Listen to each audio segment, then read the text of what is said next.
Have you ever questioned why Congress does not reduce spending and balance the budget? The answer will shock you. They can't. Not even if they remove every department, employee, as well as the military. I'm Hal Mason, a retired accountant, and have worked with budgets over 40 years. This February, the White House released the United States budget. I was stunned to discover Congress can't balance the budget, even if they shut down the government. The dilemma facing Congress is startling. Watch as you see a budget that can't be balanced.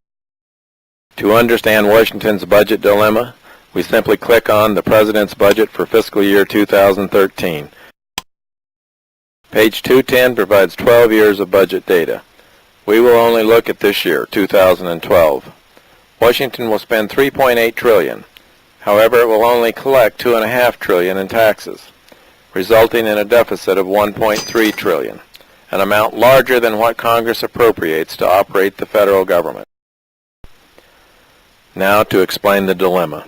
Government spending is broken down in three simple categories: interest, mandatory programs, which is entitlements and government pensions, and the federal government, which is called discretionary programs.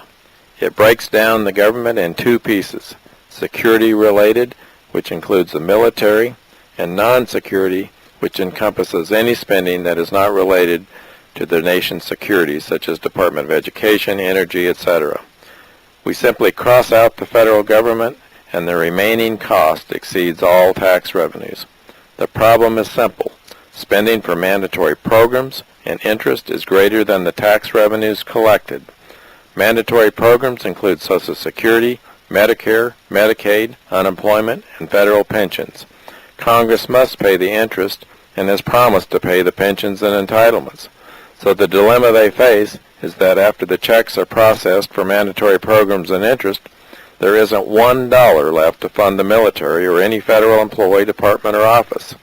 You now understand their dilemma. To balance the budget, Congress would either have to raise taxes 50% or eliminate the federal government. If they cut entitlements and pensions, our nation will have riots like Greece. The United States only collects $2.5 trillion in taxes. More than half comes from income taxes, a third from payroll taxes, and the remaining from excise, estate duties, and some miscellaneous taxes. These aren't quite enough to even pay for the interest or the mandatory programs. Selecting Historical Table 7.1 reveals a grave problem: spiraling debt that exceeds 100% of the gross domestic product, a liability that exceeds our nation's annual economy. And as I chart the debt, it reveals Washington's uncontrollable addiction to borrowing. The budget projects this year over $16 trillion debt and $26 trillion this decade, soaring debt that has the United States on a path identical to Greece. And if you thought Greece was a problem, the United States has 32 times their debt. $16 trillion is 25% of the world's gross domestic product. As Washington is racing toward the cliff, there is no hint of slowing down. And for the first time in our history, the United States has lost its AAA rating on its Treasury debt. Greece provides a preview of what happens when a nation is forced to deal with massive debt. Greece recently was downgraded to the lowest rating on the scale.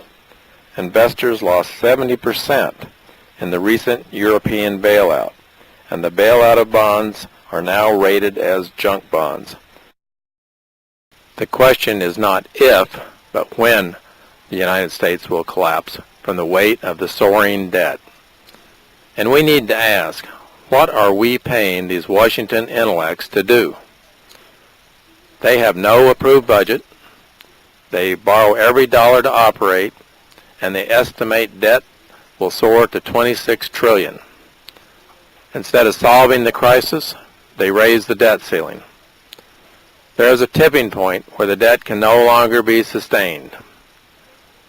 So our nation can either get involved or be buried in the ashes. So you ask, what can be done to correct this crisis? The answer is painful. First, Washington must admit the problem. Second, It must explain the problem to everyone. And third, we must face the pain of fixing the problem. It won't be solved by arguing over who pays the highest fares on the sinking Titanic. Everyone is going to feel the pain, as the United States must cut into entitlements, pensions, government spending, as well as get a fair tax code that doesn't cripple the economy. Everyone must vote for representatives who will focus on the financial solvency of the United States. If not, we will all go down with the ship.